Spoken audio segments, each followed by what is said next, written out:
Operation Domination is underway. The ultimate game plan to dominate your NFL experience. With your hosts, Dan you gotta be confident about your Achilles. Chase Thornton, Yeah, I mean, I got it. and Adam LaRue. Don't hope to be great and dominate. All right. Welcome back in Operation Domination. Don't hope to win, be great, and dominate. As always, I'm your host, Dan Mater, joined here with Chase Thornton. Just the two guys in the building today, as we could not have Adam LaRue. It'll be two guys again next week, just FYI. It'll be Chase and Adam. I have to then take a week off. It is May. These things happen. Eventually, you got to take a break, and we're going to kind of work it in, but still give you guys content week to week. So make sure you download Operation Domination on your favorite podcast app and check out our video content when you go to the Fantasy Football Advice Network at FF Advice Net. Today's episode is going to be about our bold breakout and bold bust predictions heading into 2026. Now, this was going to be a three-man panel originally, so I only had it set up where we, each of us was going to have two bold, breakouts, two bold busts. Then it was going to be like, 6 players total. And now it's just going to be, basically 8 players total that we're going to talk about because it's only going to be 2 of us. But some interesting conversations, some interesting names that I think you guys will find here, especially in early May content. First of all, Chase, how we doing today, man? Yeah, we're doing all right. My boys are winding down their school year, so summer's fast approaching. We've actually had decent weather up here last couple of days in Wisconsin. It's starting to feel a little bit less like late winter and a little bit more like, the hiccup before we finally get to the week or 2 of summer that we have. And then it'll be right back to cold weather in fall. So in Wisconsin, but here's a question for you. 'Cause, I'm in Jersey where we do have seasons and it actually gets warm when it's supposed to get warm and it gets cold when it's supposed to get cold. But as a result, I'm just kind of curious, anybody in Wisconsin actually own a swimming pool? Is there any point? Cause yeah, no, there are, I feel like there's a lot more above ground pools around here than there are in ground pools, but my neighborhood specifically, there are a couple of actually very nice in ground pools and that. And I mean, it gets hot here. It gets hot and muggy ish. I mean, it's not deep South, but we get at least a couple of 100-degree days every year in the summer. We get 90s pretty regularly.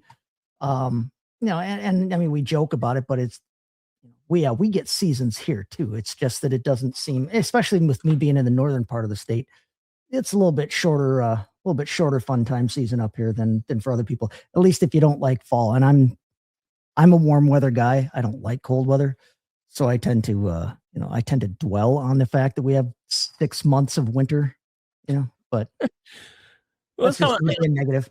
It's kind of like ask the question because I have a pool at my own house and I know people are loving this content right now, but I have a pool at my own house and in Jersey, like I said, at least I know I'm going to get 3.5 months worth out. It's worth owning and just thinking about all the work that kind of goes into that. And then Wisconsin, you say, you like warm weather. Well, you're living in the wrong place for that. Yeah, it's not quite the great north of Canada, I guess. But at the same time, I was just kind of curious to see how that all shakes out with you guys with 2 weeks of summer. Go that 7. I would not want to. I would not have to maintain the pool for the little enjoyment that I would get. I'll let somebody else maintain a pool, and I'll go visit it. All right. Take out a lot of things, pets and everything else. Let somebody else maintain all that, and I will just visit. The grandparent theory of things. I mean, that's the best way to do it, right? None of the work and all of the pleasure. These things are on my mind. I got a pool. The summertime's coming up. We're going to be opening it soon, and all the fun things. And with summer coming up, I mean, we've had now rookie mini camps, and we'll have training camps and OTAs coming up over the next couple of months. And of course, the Fantasy Football Expo. Make sure you get your tickets. That's going to be July 24th through the 26th. Chase and I will be there along with everybody else from the Fantasy Football Advice crew, and that's why I want to get you some content here. It's May content. It's a little more relaxed than it typically would be because we're not even quite at the point we're getting prepped for the season, but just want you to start thinking about some names. So that's why I thought we'd have some fun with some bold prediction breakouts and bold prediction busts. So let's get into it. So Chase, talk to me about your bold breakout name for 2026. Okay. Well, last season, I'm going to point out here before I get too far into that last season, I believe one of my bold breakout predictions was that Bryce Young would end up as a top 12 fantasy quarterback. That didn't so much happen. I will raise my hand. I will own that. However, I would point out that he did improve yet again his performance. They look like they are convinced that they want to keep him around and use him. They surrounded him with more weapons. And once again, for the second year in a row, his second half of the season was much better than the first half of the season. He didn't even come close to approaching QB 12. But he was a usable QB2 in Superflex, which is fine. It just, he did not come anywhere near the lofty expectations I had for him. And I know that you reveled in that. Well, and he improved, but let's be real. It wasn't much of a bar that he had to clear either. No, there wasn't much of a bar there he had to clear because he hadn't been great those first 2 years outside of that second half of 2024, like that late season run that had me convinced that, that he could be better last year, especially with Tet McMillan. Now they've added some weapons. His completion percentage has improved every year he's been in the league. His play style, the way that he's reading the field, the way he's seeing the field, I think he's getting better as a quarterback. I don't think he's ever going to be what should have been taken as a number one pick. I don't think he should have been a number one overall pick. But I'll take the loss on it last year, but I don't feel bad for having taken it because we're supposed to be bold here, right? We're supposed to be trying to make a prediction about somebody that we're not necessarily thinking about as being a giant contributor. So my first name today is Blake Corum, the running back for the Los Angeles Rams. Okay. If you look at last season and what they did in Los Angeles, Blake Corum had 159 total opportunities. He had 145 rush attempts. He only had 14 targets on the season. Played all 17 games, had fewer than one target per game. When everybody's like, okay, well, we want running backs who are going to see the football. And he had almost literally half of the total opportunities that Kyren Williams had. Kyren Williams had 309 total attempts or total opportunities. He had 259 rushing attempts. He had 100 more rush attempts than Blake Corum saw total opportunities, right? So, I mean, it was clearly a 1-2 situation there with Williams as the one. But the offense in Los Angeles last year was kind of a tale of two halves. Okay. There was kind of like the first 7 weeks before their week 8 bye, and then there was the last half of the season. And that offense was a completely different show after their bye week. And that was kind of reflected in how Corum and Williams performed last season too. If you look at Corum's first 7 weeks, he only averaged 7 opportunities per game. Okay. Whereas Kyren Williams was seeing the ball 19 times a game between his rush attempts and his targets. Blake Corum was averaging 4.7 yards per carry though, before that point. Kyren Williams was only averaging 4.4 yards per attempt. So Corum was actually had been a more efficient runner with the few attempts that he was getting there. After that break though, Blake Corum went from 7 opportunities per game to 11 opportunities per game. Whereas Williams actually saw his opportunities decrease by about 1.5 per game. So they were giving the ball to Williams less, and they were giving it to Blake Corum a lot more after that bye week. And their performances, not just as players, but as an entire offense, shot up in that second half of the season. Blake Corum averaged 5.3 yards per attempt after that bye week. Williams himself averaged over 5 yards a carry that second half. I mean, they both were much better. The offense as a whole, scoring 25 points per game before that bye week. Afterwards, when they were giving the ball to Corum more, and they had there were a lot of things that were going on with that, but they averaged almost over 34 points per game after the bye, over 9 points per game better as an offense. Now, I said there were several factors. They had a healthy wide receiver core finally in that late in the year. Their offensive line got healthy. They had much better continuity on the offensive line in the second half, which is obviously going to help the running backs. It's going to help that offense as a whole. And they switched to doing a lot more of that 12 and 13 personnel that we've all talked about all off season, especially as it pertains to the Rams there. But the bottom line, like I said, is that when this offense was at its best last season, Blake Corum had a much bigger share of the running back opportunities. I don't think that's a genie that you put back in the bottle if you're Sean McVay. I think that you need to, for a team with Super Bowl aspirations, you want to keep everybody healthy and you want to do what's working. And what worked for them last year was 12-13 personnel and giving the ball to Blake Corum more, keeping Kyren Williams healthy. And I think that that's what they're going to continue to do this season. They already showed that they are kind of in on the tight end thing. They took another tight end in the draft this year. They've got a ton of them. They're going to continue to run that 12-13 personnel there in Los Angeles. And I think they should continue and will continue to give Corum the ball more. Right now, when you look at where they're going, Kyren Williams is only going as running back 15. He's going 31st overall right now. That's middle of the third round. Corum is going as running back 35, 99th overall. So he's going in the early 9th round. I think both of them have potential to be great values at their current ADP. If that ADP holds, and it'll change some as we get out of best ball season and into actual redraft, season. But I think Corum himself can really outshine that ADP, especially if we get a situation where Williams has had to miss any time. If you look at that week 14 game last season, in week 14, there was an almost equal split basically between the two running backs. And Corum had 12 carries, 128 yards, scored a couple of touchdowns, 25.6 half PPR fantasy points. Great game. Outperformed Williams in that game. I think Corum can be the guy if he has to be, if Williams were to miss any time. But even if he doesn't miss time, I think that Corum is going to see more opportunity this year. I think Williams is a low-end running back one this season. I think he's earned that distinction. I think he's proven that that's his, that's where he performs if and when he's on the field, regardless of whether he gets 19 touches a game or 17 and a half touches a game like last year. But I think Corum has potential to be a low-end RB2 or weekly flex option. I think you draft him as a running back 3, but I think that there's potential there for more on that bone. So I like Blake Corum this season. I like Blake Corum to break out and to outperform what he's done so far in his career. Curious to hear your take on it.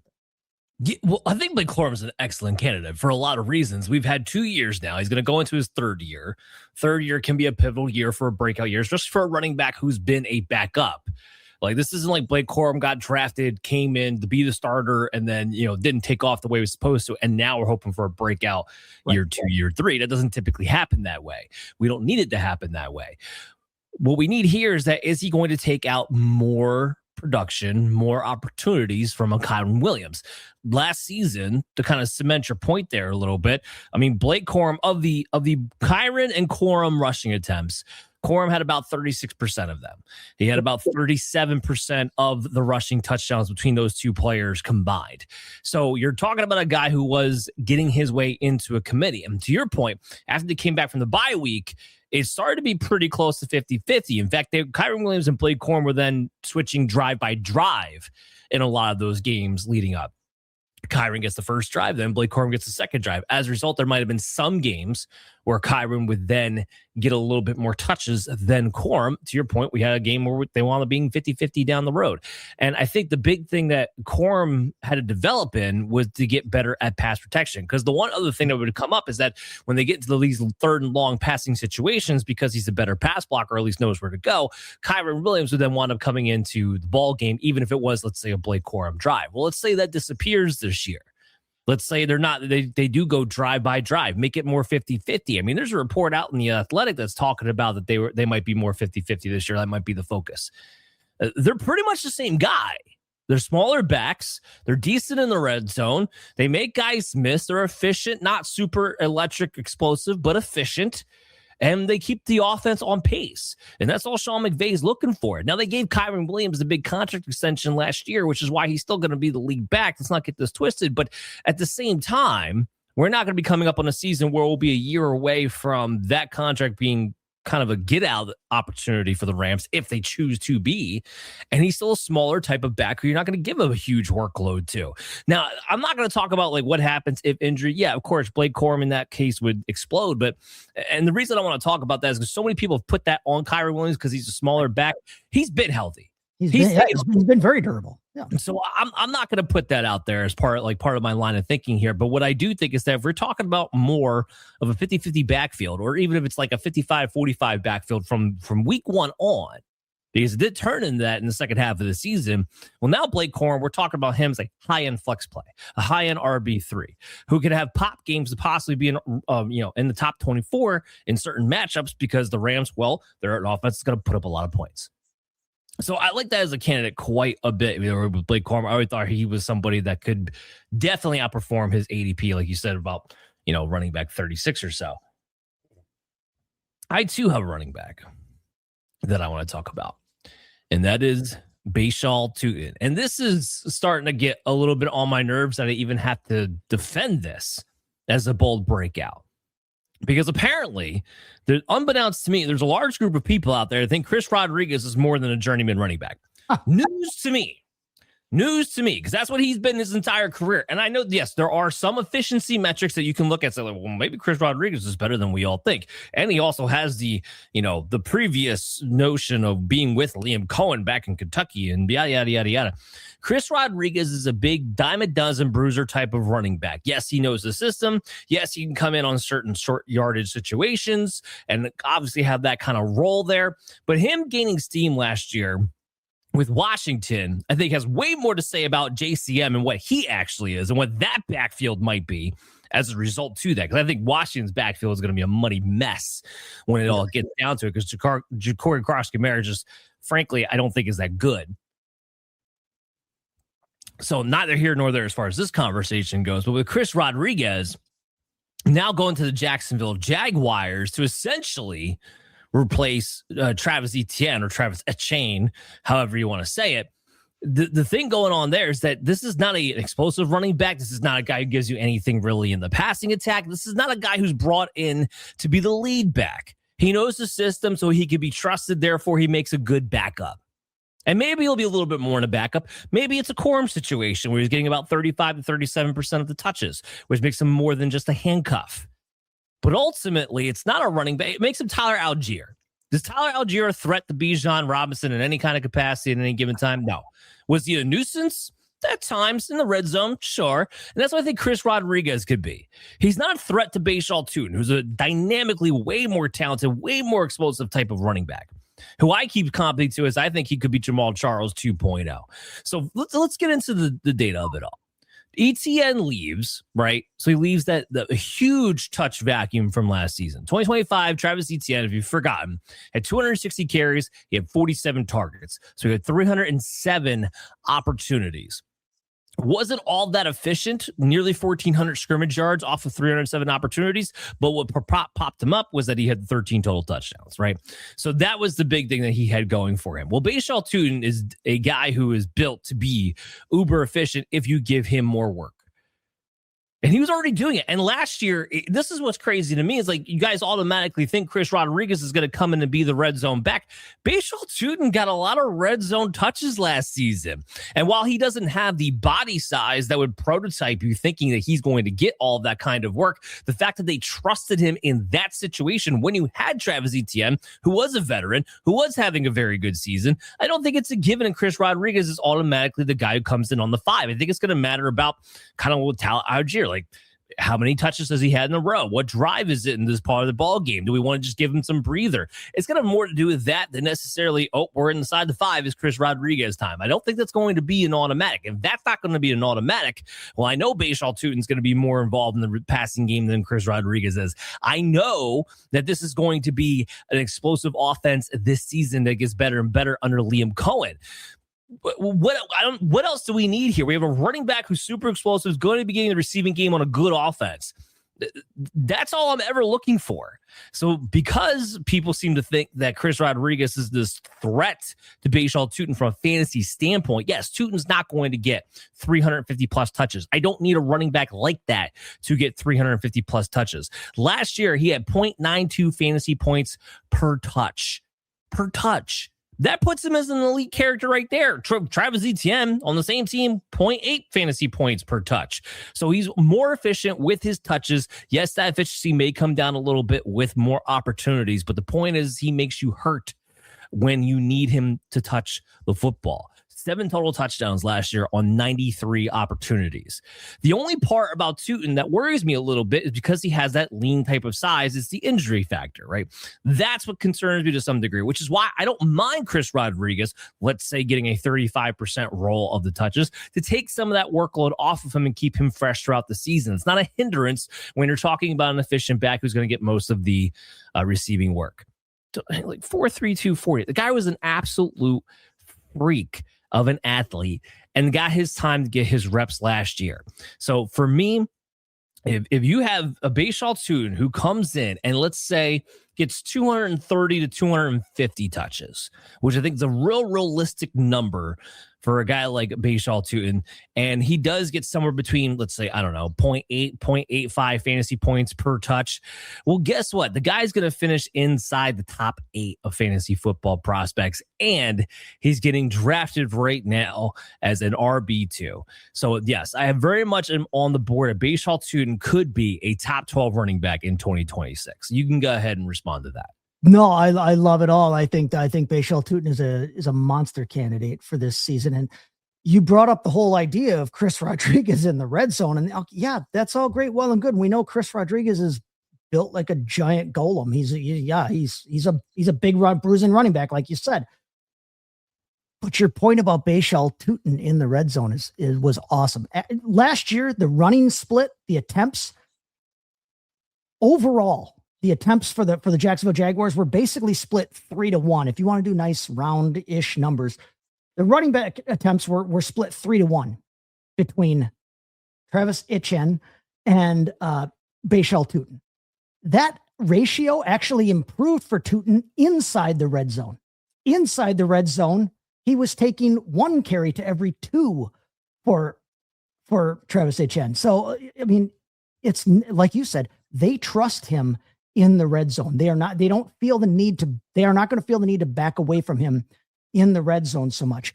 And it's a Liam Cohen offense. We want a Liam Cohen running back, right? We want Liam Cohen's running backs. Who's the Liam Cohen running back that we all fell in love with 2 years ago? Bucky Irving. Which one of these 2 guys reminds you much more of Bucky Irving? Bhayshul Tuten or Chris Rodriguez? Right. You know what I mean? I mean, at the risk of oversimplifying things, who reminds you much more of the guy that Liam Cohen made a star? That who we also had doubts about in terms of how his build would hold up to a full workload and health in the NFL. We also had those questions with Bucky Irving. Bucky Irving held up just fine that first year. Last year was rough for him, but I mean, I am willing to take that shot on Bhayshul Tuten, especially like you said, at their ADP this year. In fact, because it's Liam Cohen's backfield, and because they obviously do have some kind of, feeling for Chris Rodriguez. They brought him in. They went out and pursued him and brought him in. In fact, despite the fact that for whatever reason, everybody's darling LaQuint Allen is there and they have Amir Abdullah on the roster. They went out and pursued Chris Rodriguez. I like the idea of trying to grab both of those guys in your drafts so that you just have that backfield on lockdown, so that you have Tuten, who I think is going to be the play all season, but you've got yourself covered for that Liam Cohen backfield with Chris Rodriguez being able to take him later and not really put yourself out at all. I think that's an easy double up stack that could return major for you. Like you said, you're taking that as a low running back 2-ish, spot for your roster build with the potential to be running back 1 all day long. I love it. Bhayshul Tuten, I'll be all over him this season in redraft. And he's still coming at a bit of a discount right now. He's talking about a low end RB2 type of draft capital. I expect that to close up a little bit as we near the season. I think that people might. I would hope that sanity prevails and that people come around to your take on Chris Rodriguez being just a dude. Well, but I'm more surprised it's not higher during this season. I think that's why I felt like I had to make the point, because we are in best ball season right now. What's a better type of running back than Bhayshul Tuten for best ball when you're looking at explosive points? So that's why I agree with you. I think it does tighten up a little bit as we get closer to August, but I'm a little bit surprised it's not tightened up already, which is why I thought it would be a good conversation piece to bring to the point here. Okay. So now we have 2 players on the same team. for our next breakouts. So that's why I want to kind of make this conversation, jointly, essentially, because we're probably going to have a lot of the same talking points. Now, your breakout guy is who? Rome Odunze, wide receiver for the Chicago Bears. Correct, Rome Odunze. And mine's Luther Burden. Okay. So right now, just kind of lay out the overall context for everybody before we get into this discussion. Rome Odunze, depending upon where you look, but right now, ranked somewhere around that like wide receiver 29, 30, 31, 28 territory kind of deal. Basically a mid-level wide receiver 3. Luther Burden, his ADP, depending upon what you look, and it's probably a little bit inflated because, again, best ball season is going on, but sitting somewhere between that wide receiver 19, 22 type. Okay, so you're talking about a low-end wide receiver 2, a mid-level wide receiver 3. So in that case, from that thought, I think people are going to ask themselves, well, how can this be a bold breakout for either one of these guys, really? And I think there's reasons why you can make the case for either one, why this is a bold breakout. I will say for me, it's me doubling down on the idea that Luther Burden could actually be a top 12 receiver this year. For you, what is it with Rome Odunze? Well, because I think Rome Odunze is a top 12 wide receiver. There you go. Season. Okay. I think he's got that kind of potential. I thought he had it from the draft, and I think he has it coming into the season. So then let's have a follow-up question to that we both need to answer. Do we think they both could finish in the top 12 this season? I tend to lean no. Yeah, no, that's going to be a tall task. That's a pretty rare situation when you can have two dudes from the same team both finish as top 12 options. We've seen it before. We have seen offenses be able to do that.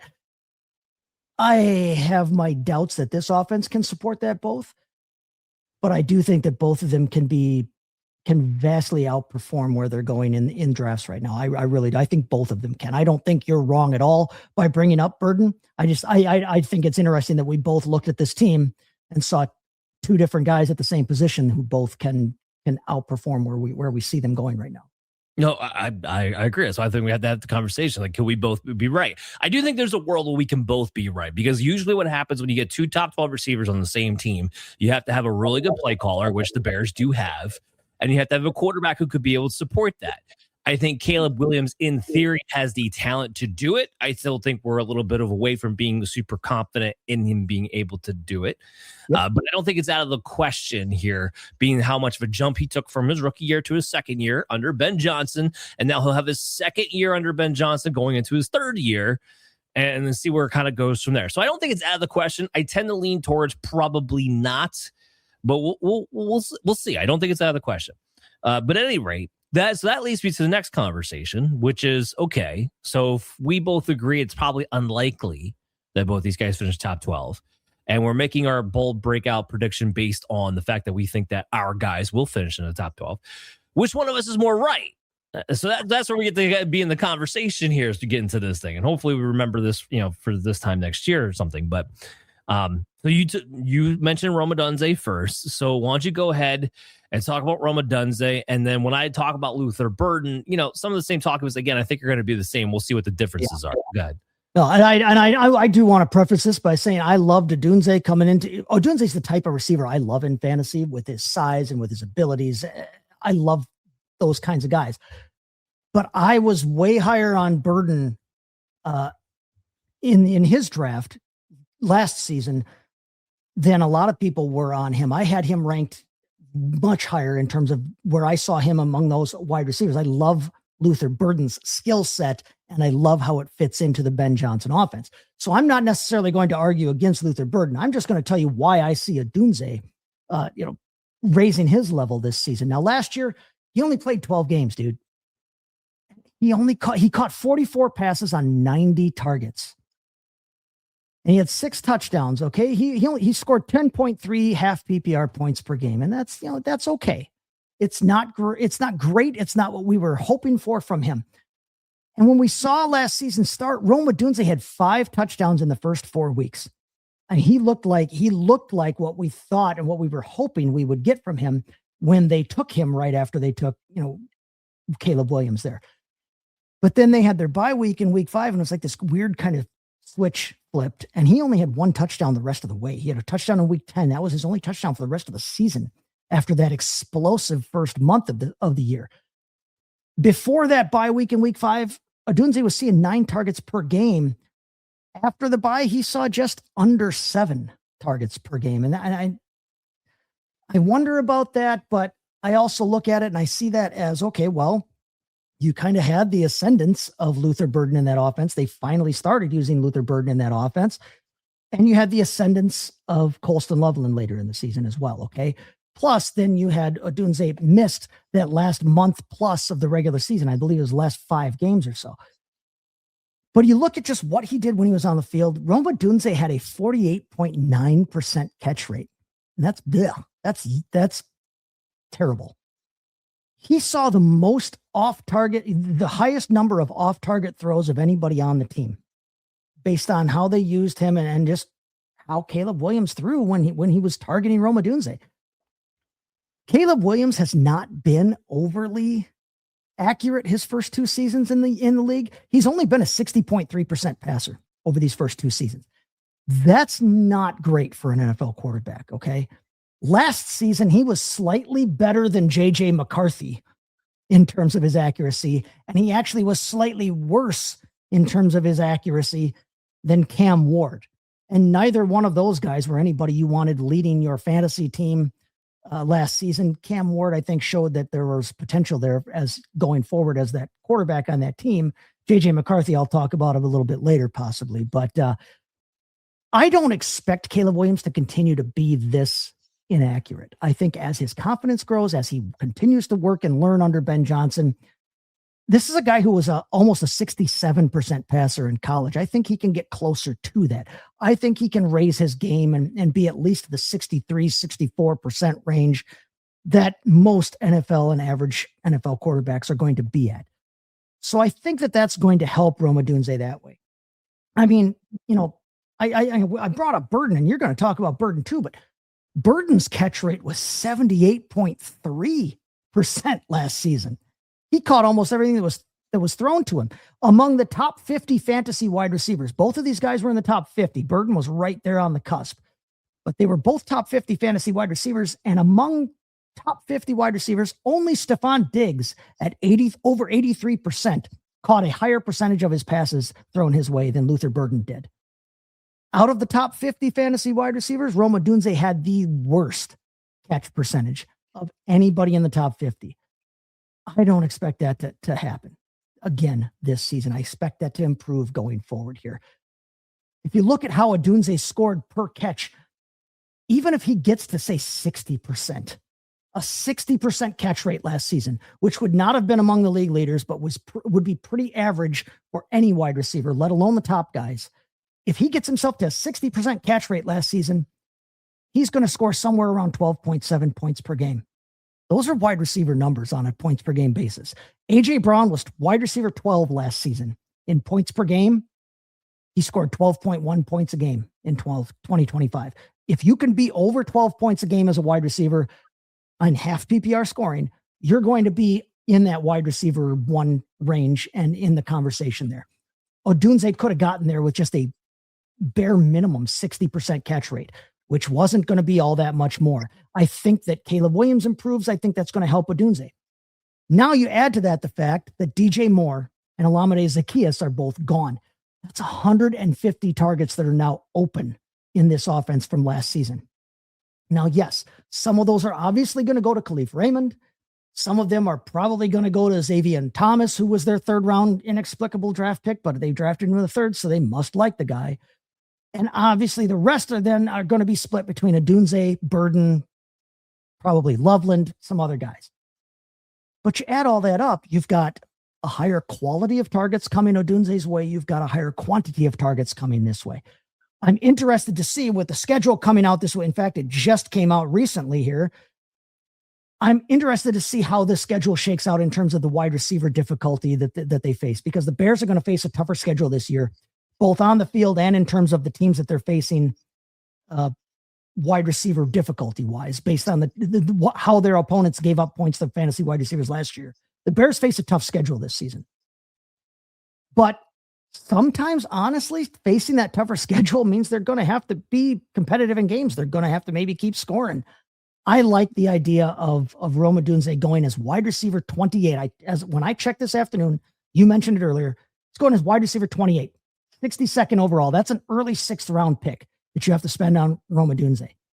I think he blows that out of the water if he stays healthy. I just told you, I think he's got a case, an easy case, almost an easy case, if he stays healthy, to reach low-end wide receiver type one type numbers. If you're drafting him as wide receiver 28, you're drafting him as a wide receiver 3, and he's going to be a wide receiver 1 or on the line between 1 or 2, that's a pick you make all day long.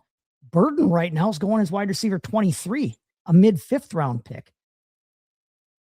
There's a ton of opportunity available for both of these guys, but Odunze to me strikes me as the kind of alpha type guy in an offense that can really take advantage of this and run with the idea that he's going to get higher quality and higher quantity targets. I'm all over Rome Odunze going into this season. Okay. And I can't disagree with you. I'm a big Rome Odunze fan over here. Big time. There's 2 things I'm going to bring up right away before I kind of dive into the Luther Burden of it in and of itself. One is I felt like you're kind of making my point for me with the catch rate difference. And catch rate a lot of times can be, I shouldn't even say can be, is dictated by the accuracy of the quarterback throwing it to you in that part of the field. Yep. What has Caleb Williams struggled with? Outside the number throws downfield so far in his NFL career.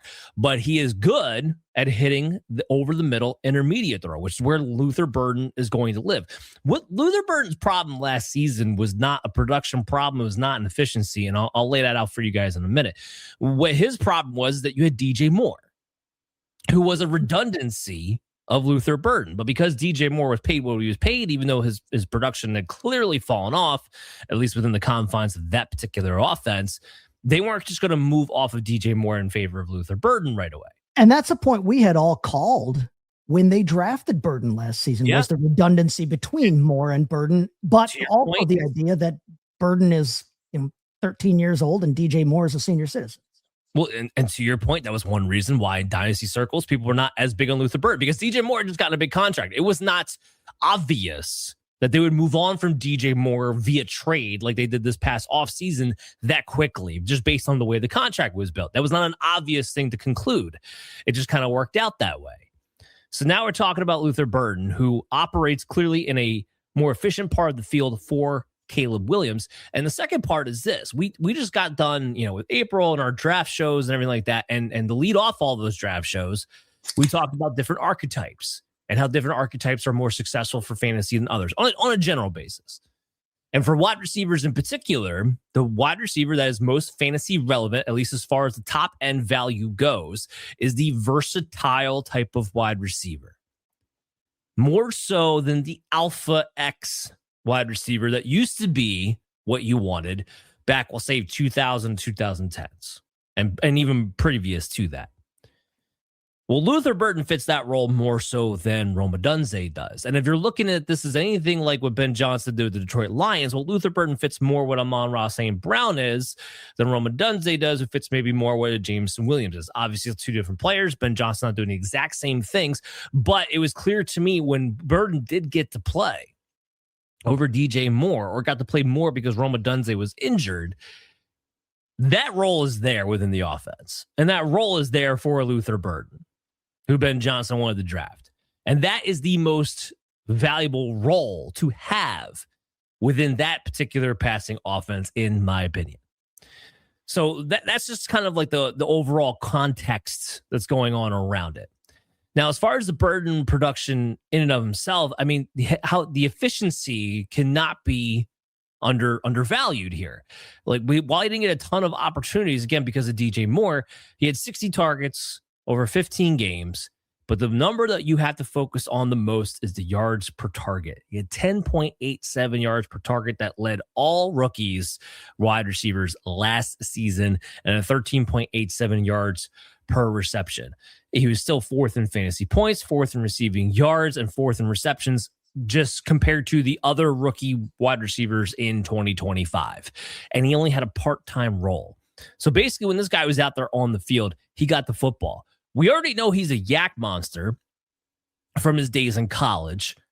So now I'm getting yards per target. I'm getting yards after the catch. And now I'm going to get all it's missing is the volume. That's all it's missing. DJ Moore, he goes out, he leaves behind 80 targets. But I think more importantly than the DJ Moore removal of the scenario is that they didn't bring anybody in to scoop up those targets. They're leaving them out there for Rome Odunze. They're leaving them out there for Luther Burden. They're leaving them out there for Colson Loveland. That's the big key. Now, of course, we all know that with extra opportunity, sometimes there comes a little bit less efficiency. But Luther Burden's put in the perfect situation to maintain being an efficient player with some extra volume. So again, he's going as ADP wide receiver 1922. While that in and of itself is not tremendous value, I'm saying you're going to draft him at a discount or draft him at a great valued price.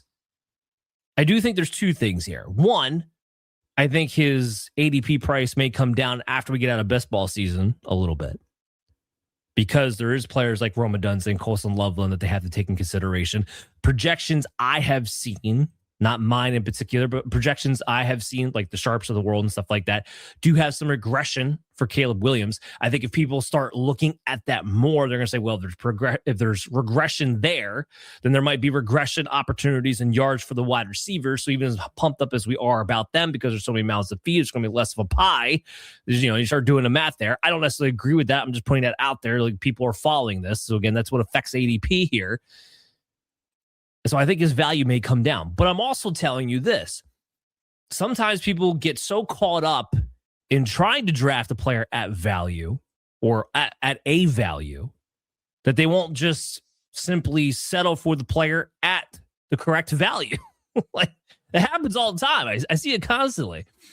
And I'm telling you that Luther Burden's wide receiver 1922 is a correct value for a player that very much has a top 12, in my opinion, ceiling for 2026, based on what his role looks like to be, based on the efficiency that we've already have gotten to see. And the fact that you took away, one of the big target earners that we had from a season ago. So I'm just kind of looking at this as like, look, if you give Burden 100 targets, which is very plausible. Rome Odunze was on pace for 123 had he played a full 17-game season. So his role doesn't even have to change from what it was for Burden to get 100 targets right there next to him. Let's say he gets 100 targets. Let's say he's able to maintain a 10.5 to 11 yards per target. So still efficient, but not even as efficient as he was last season. Well, now we're talking about 1,100 yards receiving. And that's a baseline projection for a guy who is as a slot versatile type of player, because he's a bigger body guy, because he gets yards after the catch. He does project as somebody who'd get 8 to 10 touchdowns next year. So I'm talking about a guy who very much could be a top 12 wide receiver. Yeah. That's why I bring out Luther Burden. And because of the way Caleb Williams operates and because of what he's already naturally better at, I think it's more likely, let's say, that Luther Burden, rather than Rome Odunze, winds up being the big breakout player.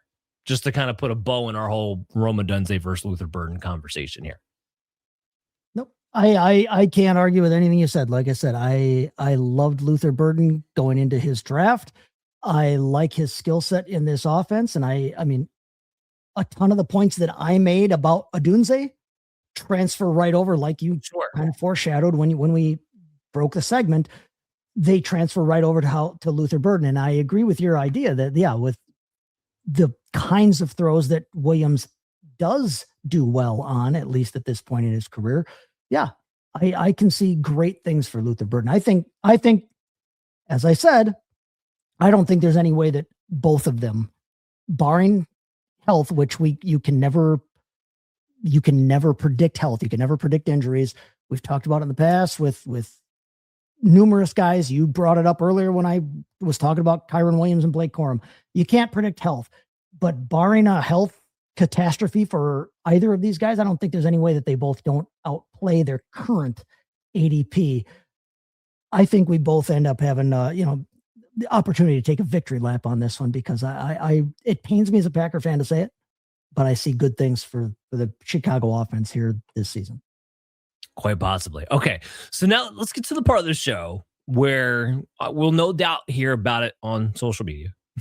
Like, because it's how, so when you give positive vibes about a player, you might get a couple of guys who say like, oh, you're crazy, he'll never do this, but for the most part people respond positively. But when you have to do the flip side and like, look, I don't think this player, again, be negative on a player that everybody else loves, then they tend to go a little bit crazier. So this is the part where we're all going to get in trouble, and it's okay, we're going to have some fun. And remember, these are bold predictions. So Chase, who is your bold bust relative to ADP heading for 2026? Oh, I hate to say this because you people are all going to say, but Chase, you've been like the biggest proponent of this dude. And again, he was my tight end on my fantasy championship winning team in my home league last year. I will always have a soft spot in my heart for this guy. Trey McBride for the Arizona Cardinals might be my favorite player in the entire league. That I'm not, that's not hyperbole. I'm not exaggerating for the effect for the show. I love Trey McBride. I always have. I have him in a ton of places in Dynasty, and I took him all over the place. I was all over him in preseason last year. Okay. And his 2025 lived up to it. He lived up to my fluffing of him for everybody else here. Played all 17 games. He had 126 catches, a record 126 catches, 169 targets. Are you kidding me? 1,239 yards receiving, 11 touchdowns. The man had 8 touchdowns in his career coming into last season, and he had 11 last season. Okay. 252.9 fantasy points in a half PPR setting. That's good for 14.9 per game. He was last year's tight end 1 overall, and it was not close. He beat Kyle Pitts, who was your overall tight end 2, by 86.1 points in half PPR scoring. He was 2.2 points per game better than Tucker Kraft, and he was 2.8 points per game better than George Kittle last season.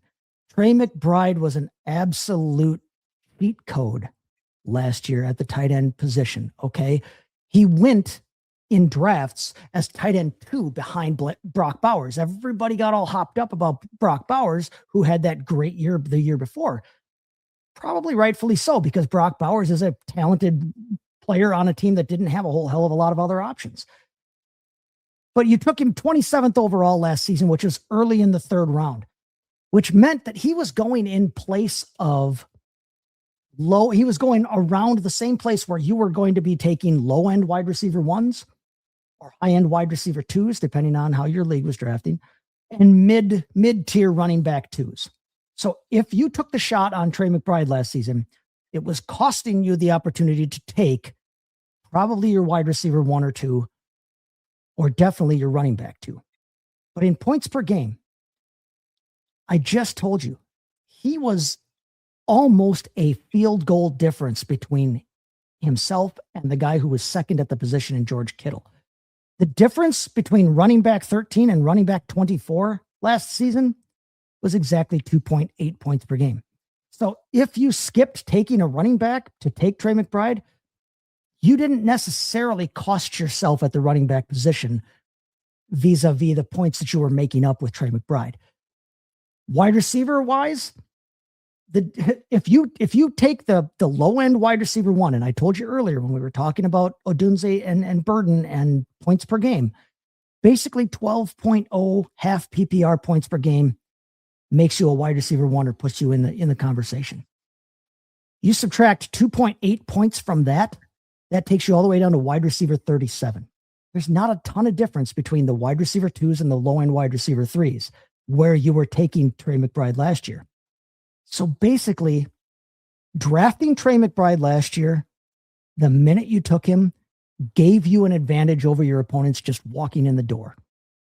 Almost by default. You almost could have done anything in the rest of your draft, and you still had an opportunity. You still had a better opportunity because you had Trey McBride on your roster. But look at what he did last year. I told you the numbers. He set the all-time record for tight end receptions. He shattered it by 10 catches. Okay. He became the first tight end ever with back-to-back 100 reception seasons. He had the 11th highest yardage total in history for a tight end. He had 11 touchdowns. There have only been 44 seasons in the history of the league where a tight end scored 10 or more touchdowns in a season. He did one of them last year. And his previous high was 3 receiving touchdowns. 4 total touchdowns if you take the year before, because he recovered a couple fumbles in the end zone, essentially. It was a major, major, major jump up for Trey McBride based on what we had seen from him fantasy-wise before. Now, look at the environment that he did that in. The Cardinals attempted 649 passes last year. That was a franchise record by far. But honestly, wasn't even close to league record levels, and it wasn't even that high a total based on previous seasons and the teams that had led the league in pass attempts previous season. So the Cardinals threw a lot for themselves last year.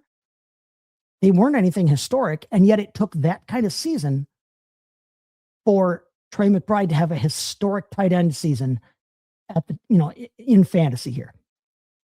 That team is not going to throw the ball that much this season, guys. It's just not going to happen. That's just sheer math and probability and logic. First off, their defense should be more competent this season. They've got some continuity because they did not replace their defensive coordinator. They're not going to be great rushing the passer, but they did bring up some support in the front 7 there, and they don't have to relearn the system. So that defense should be more competent, if nothing else. But they did bring in Mike LaFleur and Nathaniel Hackett, whatever his name is, Hackett, he's a hack. But those guys want this team to be a run-first team, at least for this season. How do we know that? Well, they drafted Jeremiah Love, the best running back in the whole thing, when we thought they already had a stable of running backs, because they did already have a stable of running backs. They brought in Tyler Algier. They still have James Conner right now. They still have Trey Benson for now. They upgraded their O-line. They brought in their biggest free agent signing was Sumalo at guard. They're bringing back Elijah Wilkinson for their tackle spot. They drafted Chase Besantis there with a high draft pick. They have upgraded that offensive line. The situation for their passing numbers can only drop based on the fact that they want to run the ball more. And now they've got Jacoby Brissett. I have been very big on Jacoby Brissett as a professional football player. I think that he, honestly, this year offers them the best opportunity to win. But if for some reason they turn to Gardner Minshew, or they decide to, say YOLO and give the ball to Beck, whom they drafted here, that situation's only going to be worse for passing numbers, at least this season. Either way, they're not going to throw that much. Trey McBride is not going to see the ball as many times as he did last season. He may still be and should probably still be, arguably, the focal point of that passing offense. But he's going as a tight end 1 right now at number 15 overall. You have to spend an early second round pick on him. Early to mid second round. Now, I talked about how you took him last year. Now you're skipping RB1s and wide receiver 1s to get him on your team. But it's going to hurt you in 2 ways. You are not going to get the massive advantage at tight end because he's just not going to see those kinds of numbers this year. So you're not going to see the massive gap between him and tight end 2 that you got last year, taking him at that position. And you're costing yourself a running back or a wide receiver 1, meaning you're going to have to go even farther back in those positions. You're costing yourself double by taking him at cost this year. I love Trey McBride. Might he still end up the tight end 1? Yeah, I wouldn't argue against that idea. I don't think it's near the gap this year, so it's not the big advantage this season. I will not be having Trey McBride almost anywhere in redraft. I might dabble on him in best ball, but you're taking him in, you're doing 30, 40 best ball drafts. I can afford to take a shot here and there. I have him all over the place in Dynasty, but I'm not having to waste any draft capital this season in Dynasty. I already took him. That draft capital sailed 3-4 years ago. Doing that in redraft this year, I think, is going to be an albatross around your neck all season long. And I'm out on Trey McBride right now. Here's the thing about tight ends. When they have these historic runs, we saw it from Travis Kelce, we saw it from Rob Gronkowski, we saw it from Jimmy Graham. Laporta as well. what happens the following year is that it's not just that they get ranked as the tight end 1 overall. Fine. It's to your point of they want to being ranked as a player that you're going to take in the first round of your drafts. That's the issue. I have never and will never take a tight end in the first round, especially based on the idea that they're going to have to repeat what they did a season ago. Because it takes a historic tight end type of season, to your point, to compete with the elite running back, with the elite receiver that you're in position to draft there. You're losing points. We could talk about positional value. We could talk about having the number 1 tight end, and maybe that gap between number 1 and number 2 is that much of a difference. Fantasy football, ultimately, there's many different ways to win, and every year is its own unique little thing. But typically, it's won by running backs and wide receivers. Typically speaking, there's more of them you have to play. And if you need the elite ones, they're the ones who score the most points of everybody, quarterbacks aside. So unless you have a tight end, again, who has a historical year, he does not compete points-wise on the level of a running back and a wide receiver. It's not to say he doesn't have value. He doesn't have first round value. Second round, I can think about it. Third round is typically where I want to actually do it. If I'm going to draft an elite tight end, typically speaking, it's in the third round. Now, put that aside. Let's talk about the Trey McBride of it, just in and of it itself. One, I don't think McBride's going to be the number 1 tight end this year. I think it is going to, in fact, be Brock Bowers. And I think these are two they're going to go flip and flop back and forth for the next several years, quite frankly, with you. I wouldn't argue with that. There's a lot of things going with Bowers. It's not this into the conversation. We can get into it another time. To your point of the system change and that Jacoby Brissett's not going to drop back 50 times a game this year. And remember, I wanted to, because you were talking about, how their high pass attempts is not necessarily up there with other teams that have led the league in pass attempts in years previous. Keep in mind, it wasn't until Jacoby Brissett took over about halfway through the season that they started throwing the ball at an astronomical rate. Had they been throwing that, had been dropping back the way they did from week 10, I believe it was on, That's true. They would have hammered those teams as far as like pass attempts go. So Jacoby Brissett now has the record for the most pass attempts in the game. Let's not forget that. So it was a tale of two seasons in some senses. But to that point, they're not going to do it again at that level. And while elite tight ends tend to overcome questionable coaching changes because they're usually the easiest safety blanket to get the ball to. I'm not saying McBride is going to take a nosedive, but it's not like Mike LaFleur and Nathaniel Hackett are coming in with a history that makes you all that comfy when it comes to the tight ends. Like LaFleur's history as an offensive play caller, primarily with the Jets and then quote unquote with the Rams, the OC, even though we know Sean McVay's calling the plays there.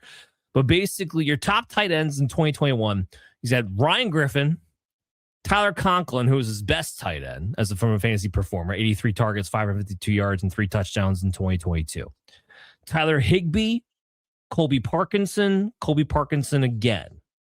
I mean, the only one of those tight ends who even had more than 2 touchdowns is Colby Parkinson last year, who had 8. And again, he was in a committee with a bunch of other tight ends. And up until this past year, McBride had a touchdown problem. Mm-hmm.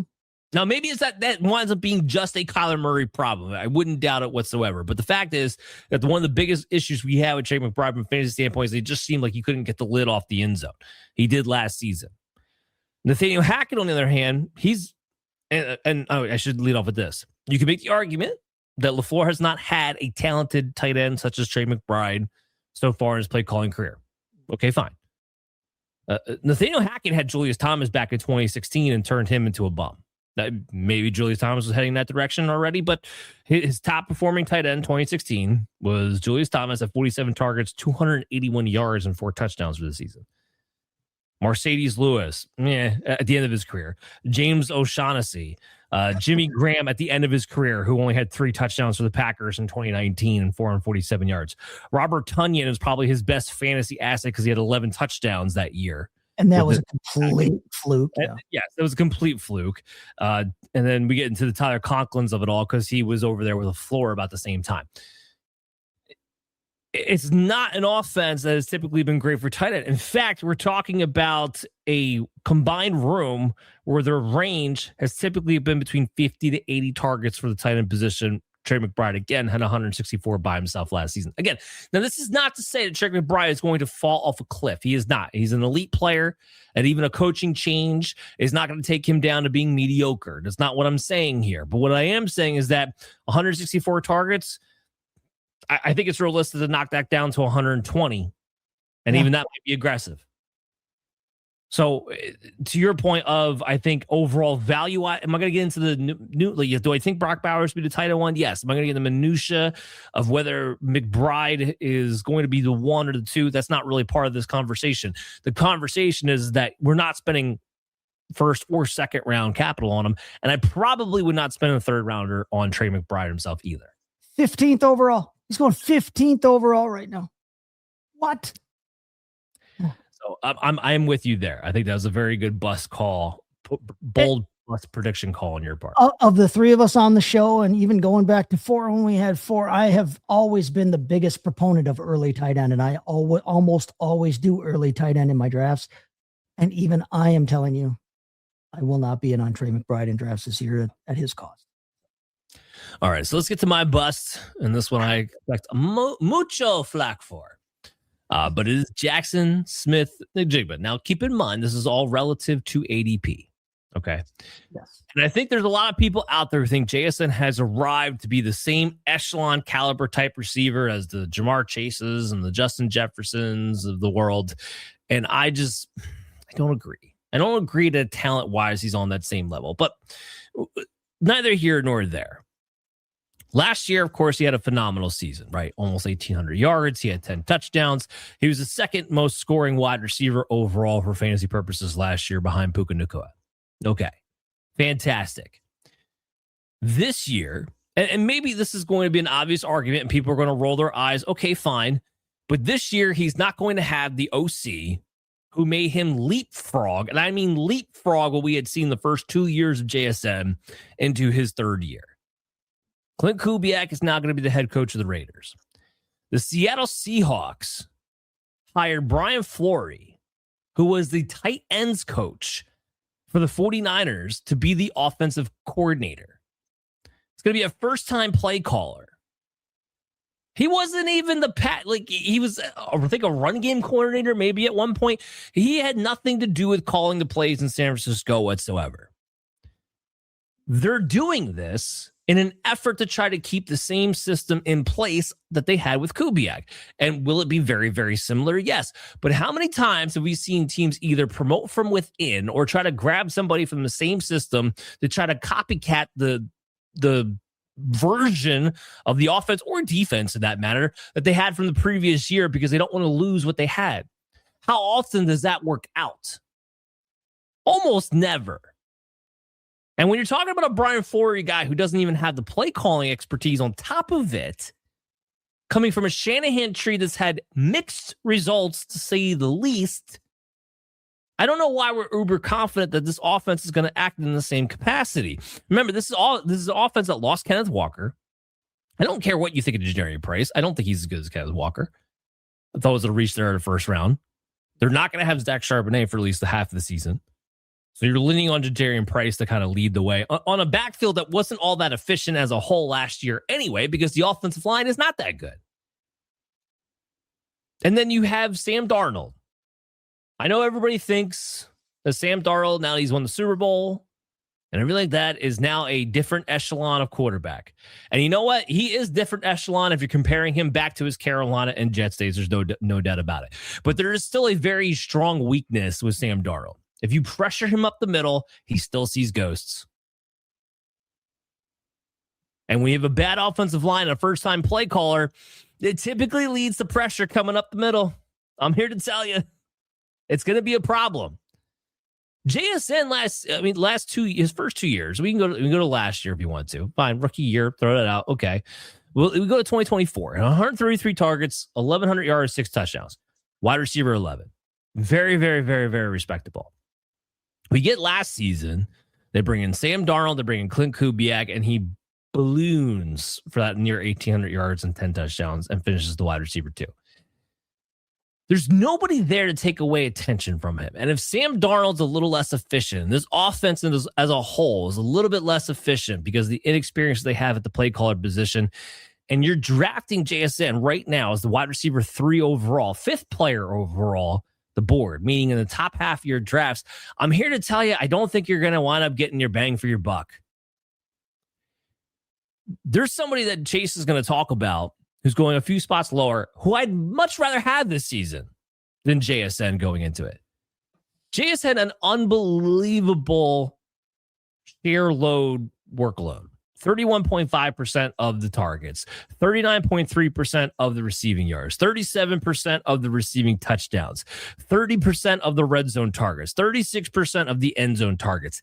These are numbers that even for elite wide receivers are very, very hard to maintain year over year. And then they've signed Rashid Shaheed to a decent-sized contract. Rashid Shaheed could barely be a compliment last season when they had him on the field. His impact was on special teams.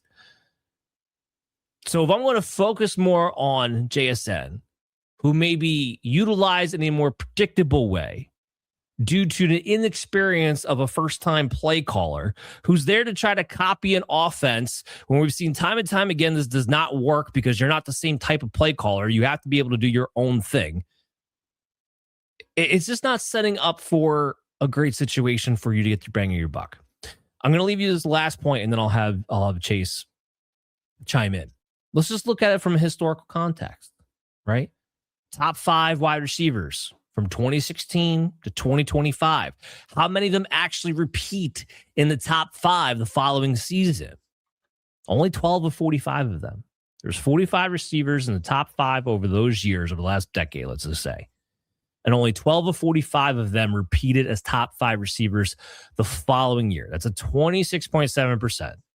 Only 22 of the 45 top 5 receivers finished inside the top 12 the following year, which means over half of them didn't even become a wide receiver 1 the next year. And the biggest reason for the ones that failed was because it was a new play caller or a new quarterback, and the offense as a whole was less efficient. And that's what I think's about to happen to Seattle. Would not shock me if JSN was not a top 12 receiver. Now, it's not where I have him projected that. Don't get too crazy. But I do have him predicted to be the wide receiver 8, 9. Which I don't think is nuts. Yeah. But I'm not. That's not a guy I'm taking in the first round. And that's kind of what I'm planning out there for you there. Go ahead and react. No, yeah. You don't want to take a guy that you think is going to be a low-end number 1 at his position in the first round. First round, we want to take high-end guys at their position, and we want to take high-end guys at the running back and wide receiver position. We're not taking tight ends and everything else. But real quick, we do not want to draft guys spike years. It's kind of, this is kind of 2 sides of the same coin. Don't draft a guy based on a spike year or a crazy outlier. I just talked about it with Trey McBride. The same kind of thing kind of holds true for JSN. I think JSN, I probably have a little higher opinion of his talent than you might. But the fact remains, last year was a giant spike from what we had seen from him in the previous 2 years. We don't necessarily know what his ceiling and floor are, but I think the truth is somewhere between what he had done the first 2 years and what we saw last year. Don't draft a guy's spike year. And remember, you should not be drafting what they did last season. You should be drafting what's going to happen this season and what we think is ahead for them. And like you said, there's a crazy change at that offensive coordinator position. It is not going to be the exact same offense we saw last season. They've got another year out of Torrey Horton now they can work with. They re-signed, like you said, to a big extension and a big deal, Rashid Shaheed. They're going to want to try to work him in more to justify the money that they're paying him. I love JSN, but I don't know that I would take the guy I'm going to talk about next over him. But I do know that, I don't necessarily want to be taking JSN at his cost right now. I definitely will not be spending a first round pick on him. If he falls to me in the second, I'll probably be happy to take him. But the second round is where you take a low end wide receiver 1, not in the first. So go ahead. Who is your guy?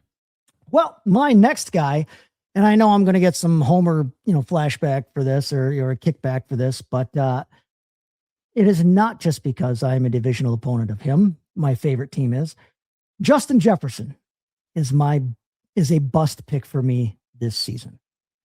Okay. Last season, 17 games, played the full season, 84 catches, 141 targets, saw a ton of targets, 1,040, barely cleared 1,000 yards, 1,048 yards, 2 scores, 9.4 fantasy points per game. That was Justin Jefferson's worst fantasy season by 5 points per game in half PPR. That's a big drop. He saw his fewest yards per target, his fewest yards per reception, his fewest touchdowns. For crying out loud, his longest reception on the year was 50 yards, and even that was a career worst in terms of that stat alone. Okay?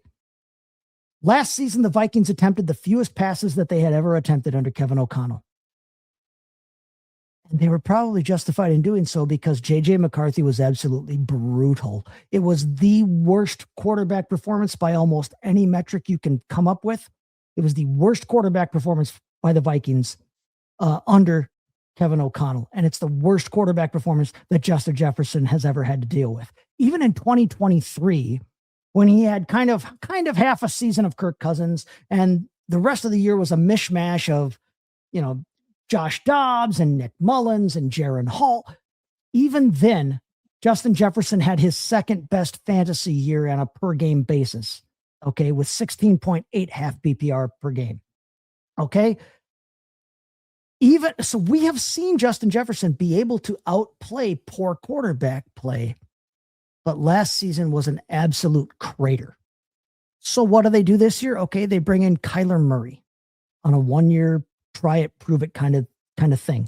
And it's more a prove it deal for Kyler Murray as a player than it is a prove it deal in terms of the Vikings saying, okay, hey, show us we should keep you. People, the Vikings are not keeping Kyler Murray. If Kyler Murray goes to the Pro Bowl this year and sets records, I don't think the Vikings keep him this season. Okay. He is on a 1-year deal and that's it. And I don't think he's a savior in terms of where Justin Jefferson is concerned. Last season, Michael Wilson for the Cardinals was their wide receiver 22 on a points per game basis. Scored 10.7 points per game, half PPR. That was the best showing for an Arizona wide receiver since 2022. And DeAndre Hopkins. Now that year, DeAndre Hopkins scored over 13 points per game, but he only played 9 games. And he only played the second half of the season. And honestly, he played a good portion of those games that he did play were without Kyler Murray because Kyler Murray was battling injury on and off that entire season. If you go back before that, 2021, 2020, yes, DeAndre Hopkins was not just fantasy relevant. He was actually good in fantasy early in Kyler's career. But honestly, Kyler is not the same passer. Now, yes, Justin Jefferson is the most talented wide receiver definitely since DeAndre Hopkins, and in my opinion, ever. He's the most talented wide receiver that Kyler Murray has ever had the opportunity to throw to. But Murray has struggled with his health since early in his career, and he has not been the same passer or the same player since then. Okay. He's got this, and we've all joked around about it, this reluctance, it seems like, to study. I don't think that those kinds of things are going to work for Kevin O'Connell. Kevin O'Connell is either going to not put up with that shiznit and be done with him, or Kyler Murray is going to reluctantly have to, fulfill the obligations of being a professional in his, profession, and he's going to be unhappy. I don't see this team also giving up on J.J. McCarthy just yet. They spent a first-round pick on him. They want J.J. McCarthy to be the guy. They want him to be they want him to be the guy. Okay. They brought in Juwan Jennings. Justin Jefferson's fantasy prospects have declined each of the past 3 seasons.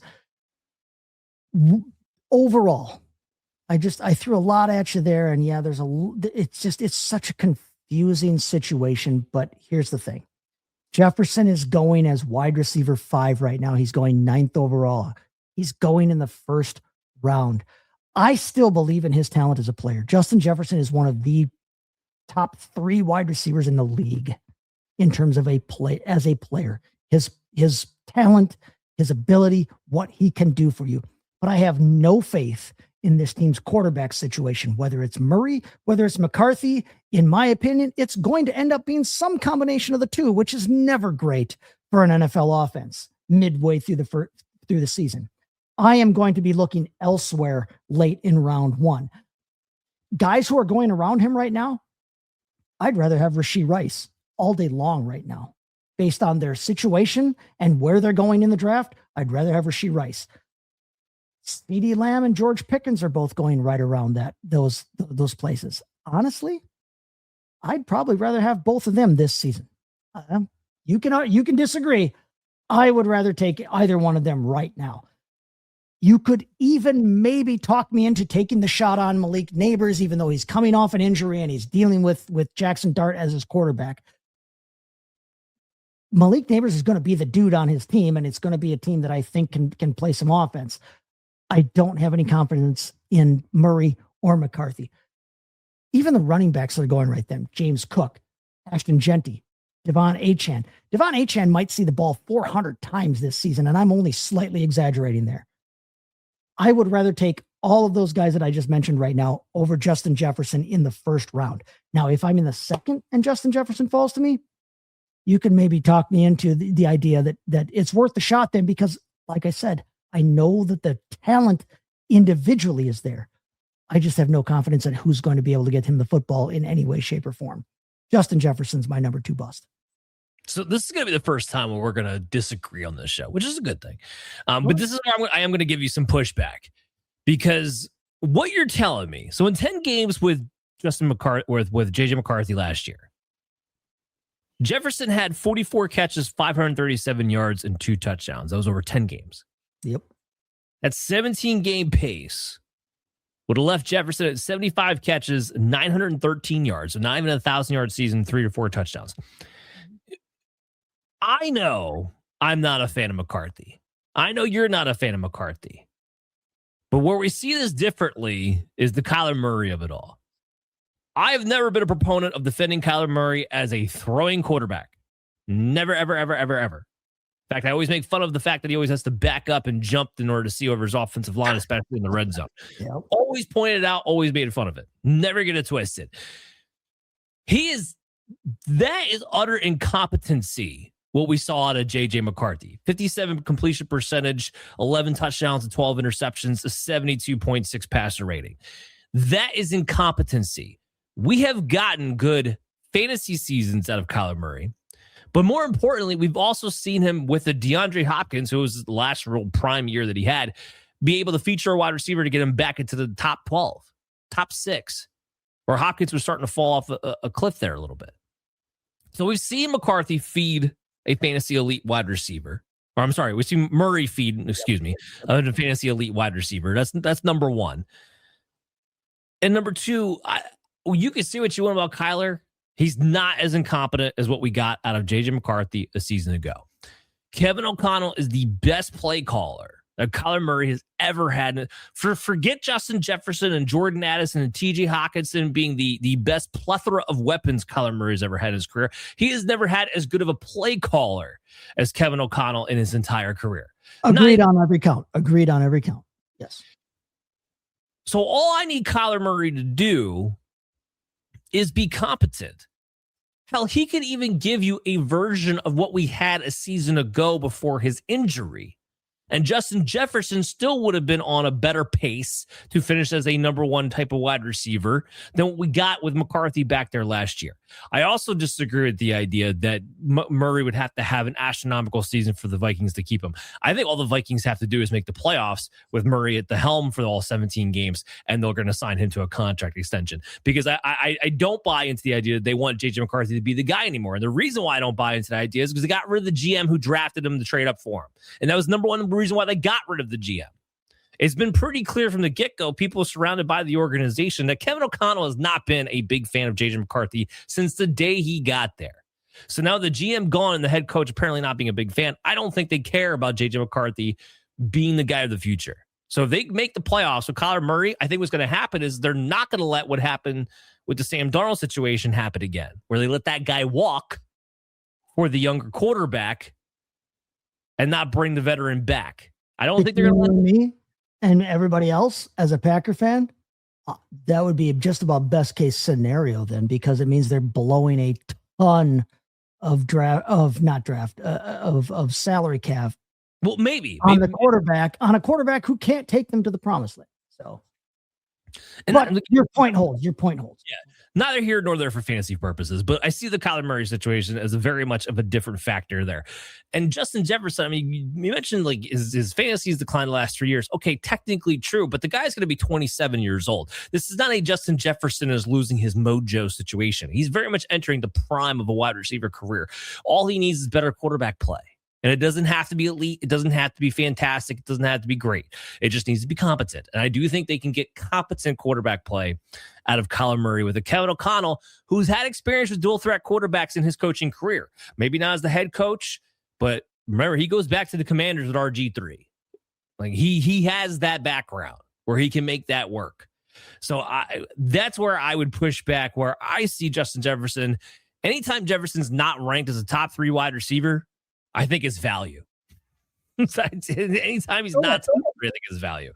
That's fair. So he's going as wide receiver 5 right now, which you see as value based on his personal, which I agree with. I understand. I agree with the idea that his personal talent warrants better than wide receiver 5. I don't think his situation is going to live up to drafting it in the late first round at wide receiver 5. I don't think he lives up to that. So do you think he finishes wide receiver 5 or better this season? 100% yes. Okay. So that's where we'll see what happens there. Again, bold predictions, but we'll see what happens. All right, so let's get to my guy, and this will wrap up the show. So Christian McCaffrey is my bust. And this is the antithesis of being a homer, by the way. I know that hurts you to say that on air. So. Oh, yeah, it's definitely not a fun feeling. But I have to be consistent. I didn't draft Saquon Barkley last season for the simple fact that he had over 400 touches the year before. There was no way, especially as he was going to RB1 in top round of drafts anyway, like top 5 of drafts. But there was no way, even when in drafts I had a top 5 pick, Saquon Barkley was never even sniffing it. He was my running back 5 heading into preseason last season, and I wasn't even low enough apparently. And honestly, in Barkley's defense, like for a running back coming off of a 400 touch season, he actually didn't have a terrible year compared to what we have seen in the past for running backs coming off the same situation. Christian McCaffrey had 413 touches last season, and he's going to be 30 this year. So, like, we hate overworked running backs, and we hate running backs who are hit 30. He's both. Right now, he's going as number 6 overall, RB3 overall. And look, he's Christian McCaffrey. He's awesome. He catches the ball. He's in the Shanahan system. If you tell me once again he's going to finish in the top 3 again, I'm not going to sit here and tell you that I'd be shocked, that it's impossible. But I am here to tell you it's highly unlikely. Again, these running backs coming off of 400 touches. Le'Veon Bell, 2017, didn't play the following year. Christian McCaffrey himself in 2019, a younger version of Christian McCaffrey coming off of 400 touches. Guess what? The following year, couldn't stay on the field. Only played 3 games. That's probably the biggest issue that we have for CMC. Derrick Henry couldn't stay on the field for all 17 games. Lost at 8 games there. Sean Alexander, he had one great season, 400 touches. We never heard from him again. He was fantasy irrelevant. He was NFL irrelevant the rest of his career after that. The list goes on and on. You've heard every year about it. We got to stay consistent about this. Just because he's CMC and catches the ball all the time. And then his performance in and of itself. Yes, I could tell you that the offensive line of the 49ers was not great. Yes, they did not have the blocking that they're used to from the wide receivers down the field, as it seems like Shanahan wants to pin most of the blame on from a season ago as to why they didn't have bigger runs. I also can tell you that I saw plenty of plays where the hole was there and a Christian McCaffrey of 2 years ago would have taken off. He doesn't have the gear that he used to have. And once a player loses that gear, they typically don't get it back. Now, in McCaffrey's case, I'm not saying that he can't be fantasy productive because, again, we're talking about a guy who's as much a receiver as he is a running back. And this isn't about anything close to the talk of Shanahan saying, like, we got to do a better job of getting him off the field. I wouldn't care. He had 413 touches last year. Get him off the give him the 300. That's not what this is about. It's about a 30-year-old running back coming off a 400-touch season and historically what that has meant in the past. And what that has meant in the past is you're setting yourself up to be incredibly burned with that draft pick. Oh, go ahead, react. No, I think any struggles that Christian McCaffrey had last season were because Aaron Banks was not there. So if you guys want him back, please take him. Secondly, that's a joke. No. No. Christian McCaffrey, there is literally no scenario you could lay out to me for Christian McCaffrey's 2026 season that would surprise me if it came true. Yeah, sure. If he got injured on the second touch of the season and was out for life, okay, that could happen. If he's healthy the entire season and literally sets a record for fantasy points, yeah, that could happen. But the problem is that the range of outcomes is literally that: complete and utter disaster and history. And the range of outcomes is anywhere in there. When you combine that idea with the fact that, like you said, he touched the ball 786,142 times last season, and we know that history is not kind to running backs the year after that. Yeah, I don't know that I want to be spending the 5th overall pick on Christian McCaffrey. He's still the kind of guy that if he falls to you at the right price, and honestly, the right price, late first round, early second round, you can't say no. You almost cannot say no, because you have to be able to take chances to win fantasy championships. And you have to be able to pivot your strategy. I'm going into this season the same way you are. I'm not targeting Christian McCaffrey because of all the reasons you laid out. But I'm also not going to lock myself off of taking him at the right price just because he's still Christian McCaffrey, dude. He's still an all-time fantasy football Hall of Famer. But I tend to agree with you. I do not see him returning 5th overall type value this season based on everything else that's going on that team. They didn't bring anybody. I mean, they brought in Mike Evans, but Mike Evans and Christian McCaffrey aren't competing for touches anyway. They're not drafting Kalen Black in the 3rd round. Oh yeah, well, Kalen Black might take a touch or two a season away from Christian McCaffrey, right? No, I agree with you completely on McCaffrey. Yeah. I'm all right. Here's the last point I'll leave you guys with. There was, and this study's already been done, but of the running backs, and this spans back to the 1980s, of the running backs who had 400 touches and were over 27 years old, the following season, on average, you're looking at a 37% decline in production on average. It takes you out of the conversation.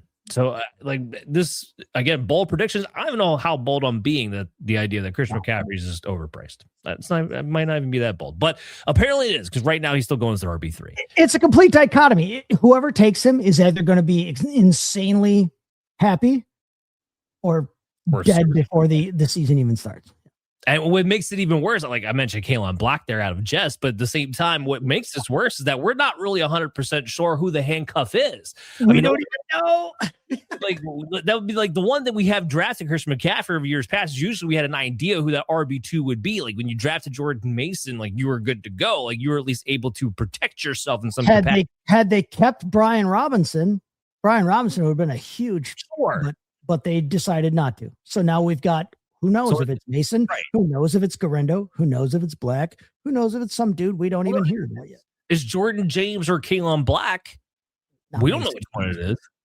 Yeah, we don't know which one it is. So that'll be another conversation for another day. But I hope you guys all enjoyed it. This is a kind of like this is more of a long form conversational piece that we typically do, but every time it just enjoys it. And I enjoy talking football there in the springtime at all times. So make sure you download Operation Domination on your favorite podcast app. Make sure you check out our video content when you go to the Fantasy Football Advice Network at FF Advice Nets. Well, guys, we'll be back next week. I won't be. Chase and Adam will be, but make sure you tune back in and subscribe. We'll see you soon. See ya.